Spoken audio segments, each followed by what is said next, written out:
Hello everybody, thanks for coming today. I think everybody knows your tickets went to the James Beard Foundation. It's great that we can donate our time and efforts to the James Beard Foundation. They do wonders for the culinary, wine, food business, so I thank you all for that. On the table in front of you there's a tasting mat with the name of the two wines that you're drinking, and there's also a tin kind of cardboard stock paper, and it has the recipe for the Cinghiale, is the wild boar stew. And I'll tell you a little bit why I chose wild boar stew. These wines are made in Bulgari, which is coastal Tuscany. And people don't understand that these vineyards are 10 kilometers, 12 kilometers from the sea. It's a unique place and microclimate to grow wines, but it's also unique for a few things. In Italy they say kilometer zero, that we should eat and drink where we are, the place that we are. So if you go through the vineyards in Bulgari, and Axel and I spoke about it, and I've been there several times, there's wild boar that run through the vineyards and on the dirt roads.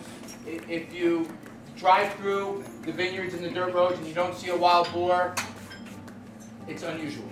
There's a lot of them.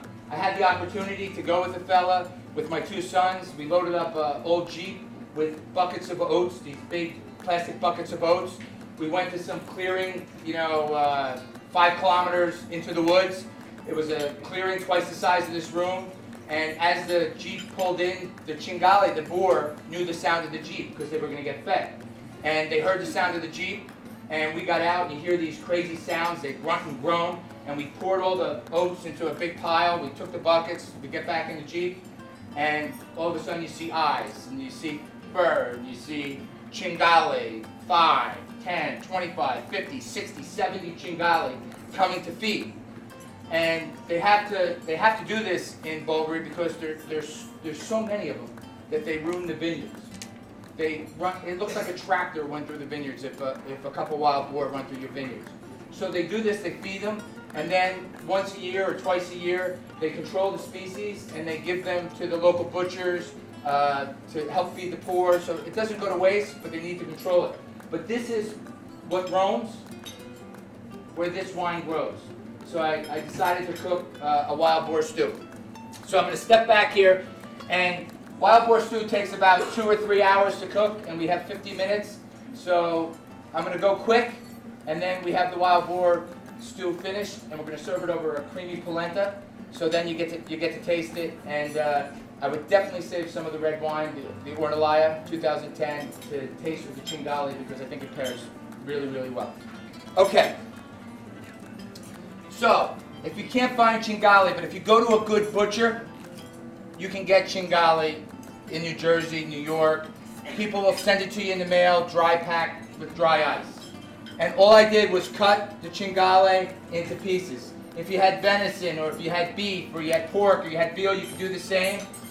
The flavor of the wild boar is absolutely outstanding. I'm just going to take a little salt. Turn up my... I take a little salt,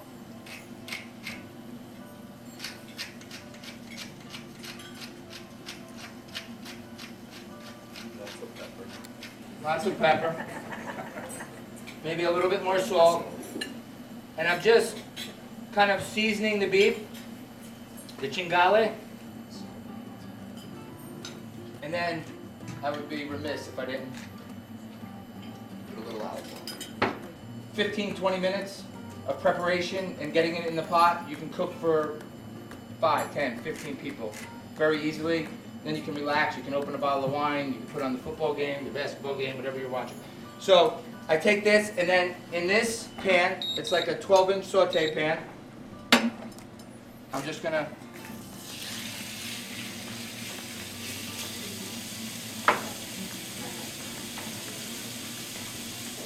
start the Cinghiale. This is the point where I take off my blazer because I ruin one every single time.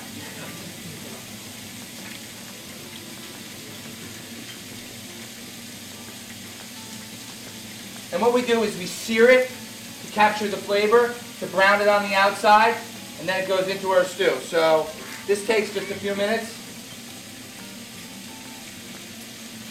You hear the sizzle, it's like medium heat. These are induction burners, so they're a little different than gas. but they work similar.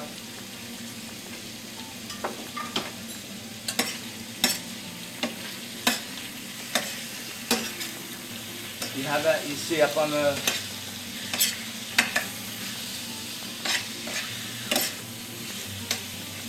So I just want to move this around to everything's brown on top. So I have carrots, onion, celery. I used about 2 pounds of meat, about 3/4 of a pound of the vegetables.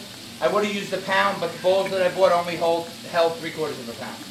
So about a pound of each of the vegetables. And next, as this browns, onions need to sweat. I think onions are the flavor of food, garlic and onions. We never want to overpower it, but we need to cook onions because they give food flavor. And I want them to become translucent. I want them to stick to the pan. I want them to create flavor with the meat. So again, it's part of what I'm going to do with the meat.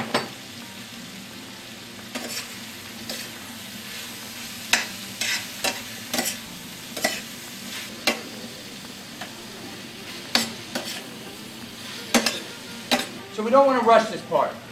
Okay, we have to sear the meat, we have to cook the onions. This is flavor. This is where flavor happens right here in this pan. Don't miss this step. Everybody rushes this step. Everybody that I see in America that cooks, take your time. This is an important step. It's one of the most important steps in making this stew right. Use good wine when you cook. I'm not a proponent of using cheap wine when you're cooking. You need to use good wine. So they call this deglazing. So I'm going to use a little of this wine. I'm going to deglaze the pan, get all of the char from the meat, the seasoning, the onion off the bottom.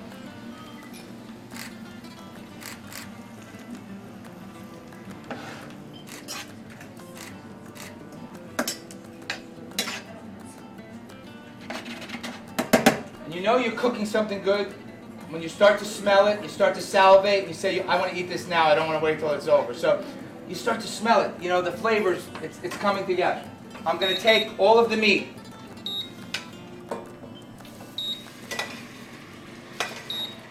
This is the easy part.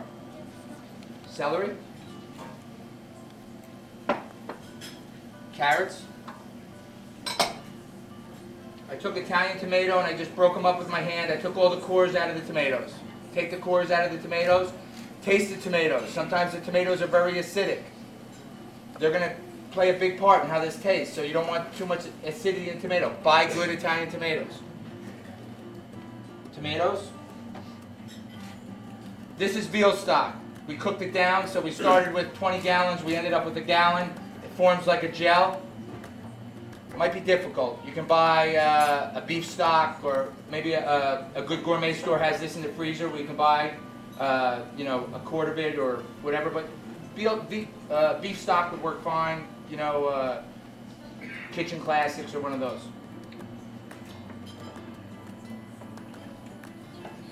Tomato paste. A little bit of tomato paste to thicken it. The rest of my red wine.